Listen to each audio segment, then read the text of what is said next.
Breathe deep. Imagine your legs more limber in Duluth Trading Double Flex Denim. Envision euphorically squatting for that can of suds, bending for your toolbox in a state of bliss, lunging for your laser level on a whole new level. Relax and allow the flex to fill you with ability. Find your inner flex in Double Flex Denim only at Duluth Trading. Welcome to People Tech, the podcast of the HCM Technology Report. I'm Mark Pfeffer. This edition is brought to you by Ultimate Software, a leading innovator in HR technology. Ultimate's dedicated to putting people first with cloud-based solutions designed to engage, motivate, and empower your workforce. Learn more at www.ultimatesoftware.com. Ultimate Software, people first. Today, I'm joined by John Sumser, Principal Analyst of HRExaminer and a widely followed observer of the HR tech industry. We're going to talk about his 2020 Index of Intelligent Tools in HR Technology, which he's titled The Birth of HR as a System Science. John, thanks for being here. Thanks, Mark. It's good to be here. Let's start with the notion of intelligent tools. What are they, and how are they different from, say, AI or machine learning or other things people think of as advanced? Well, so I'm of the opinion that there isn't much in the way of AI out in the world just now. AI, for my money, is a general tool that approximates human intelligence. And what we've built and what's moving into the market right now are a series of things that are different from software that we've used before. And so I like to talk about them as intelligent tools. These are parts of your software deployment that will give you recommendations or probabilistic estimates of the likelihood of things happening. And it's easier to start to manage it if you start to understand that these are little bits of intelligence rather than one great big blob of it. What's an example of an intelligent tool? Well, so there are tons of reasons. There are about 50 different use cases that cross from recruiting to onboarding to training to workforce planning. And what they are, intelligent tools are all involve the processing of large quantities of data. And so you do that in recruiting as better matching of job requirements to resumes. You do that in onboarding as an ongoing real-time analysis of how well somebody is doing in their integration into the company. You do that in learning as testing and measuring topic retention in relation to the changes that are going on in the job. And in workforce planning, what you do is use existing patterns to try to forecast what the workforce is going to look like 5 years from now. And so they're all statistical analyses that are highly automated and able to run because we've now got these huge quantities of data at our disposal. Right. Now, one of the things that you say in the report is that intelligent tools have morphed over the last year in a pretty significant way, and that this morphing has changed the HR technology landscape. How so?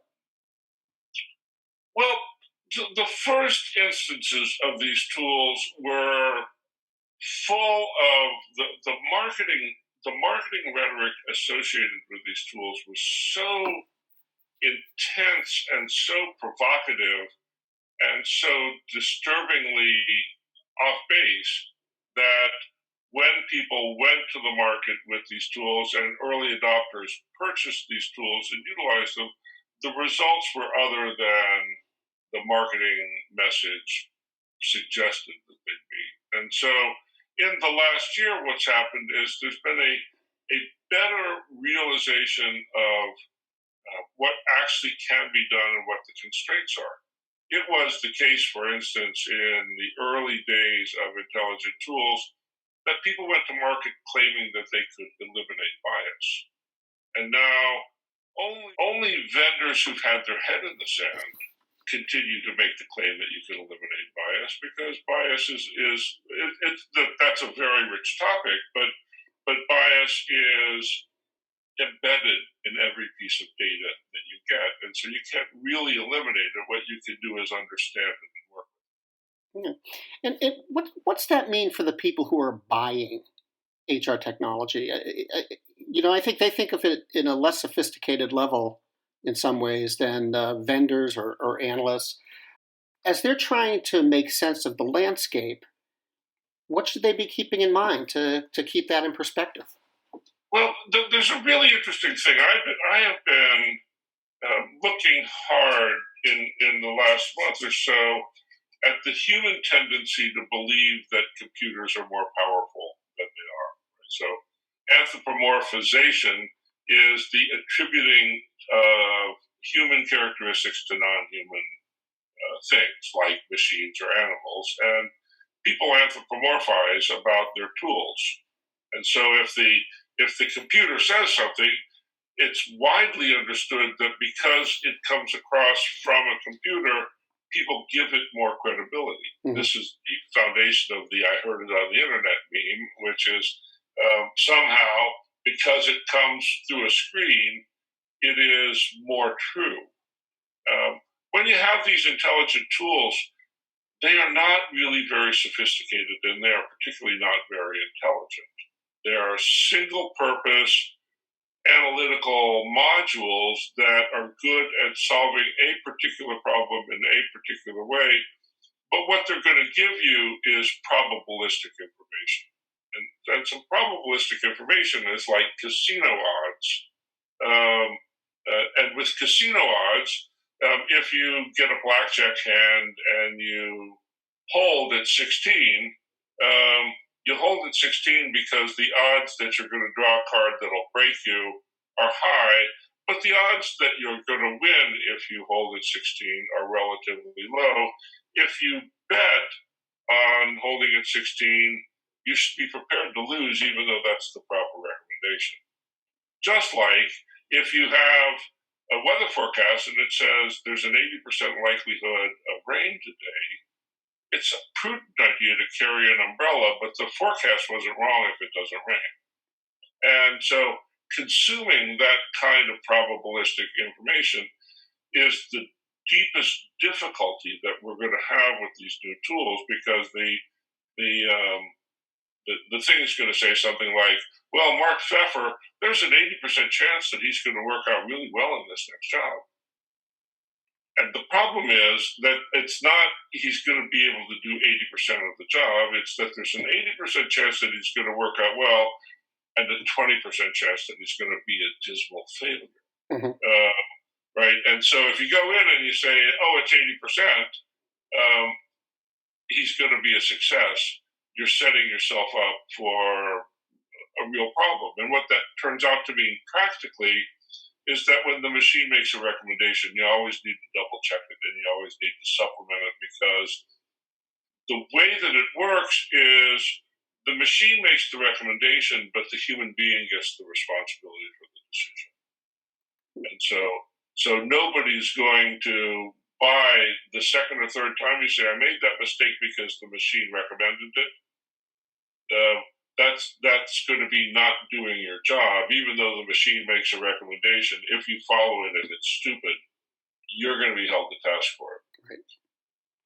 And my last question for you is, we've been talking about your conclusions from last year and the landscape today, but what are you looking for this year? What are your expectations for the industry and the technology in 2020? Well, so I think this is where we're going to start the first conversations about the fact that every HR department needs an ethics organization.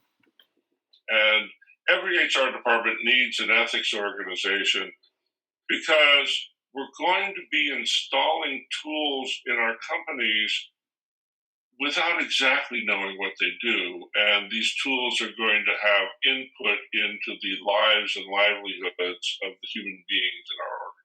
Mm-hmm. They're going to make recommendations about how to coach. They're going to make recommendations about how to improve performance. They're going to make recommendations about all sorts of things. And what we don't have currently is a good way of thinking about what could go wrong. So when I say ethics, I don't mean never take a coffee cup that's worth more than $5. I mean that you have to give solid discipline. You have to have a solid discipline process for anticipating what could go wrong and making decisions in light of what could go wrong. And do you think that's going to gain real traction? I do. There's all sorts of signs. Accenture has opened a practice in the development of ethics committees inside of companies to handle AI. And the real meaty problem in AI is what happens in the HR department. And so it's going to be critical that the HR department takes a lead. And this is an area that's adjacent to employment law. So if law tells you what you can't do, ethics is about figuring out what the right thing to do is. And AI is going to force us to look very carefully at what's the right thing to do. Well, John, thank you. It's always a pleasure. Thanks, Mark. This has been People Tech from the HCM Technology Report. This edition was brought to you by Ultimate Software, a leading innovator in HR technology. Learn more about them at www.ultimatesoftware.com. And to keep up with HR technology, visit the HCM Technology Report every day. We're the most trusted source of news in the HR tech industry. Find us at www.hcmtechnologyreport.com. I'm Mark Pfeffer. Faith in the news media has been challenged, making it even harder to get stories told. The Friday Reporter podcast was created to help audiences better understand the media by hosting journalists who will answer the questions to which we need answers. Join me every Friday to hear more. Welcome to Don't Retire, Graduate, the podcast that asks you what you want to be when you grow up so you can graduate into retirement with a purpose and a passion, whether you're 25, 85, or any age in between. Gain actionable financial and mindset tips from your favorite authors, podcasters, and influencers to help you reach that exciting next chapter. Listen now and start building your path to financial freedom and reframing what retirement can mean to you. This is your host, Eric Brotman, reminding you, don't retire, graduate.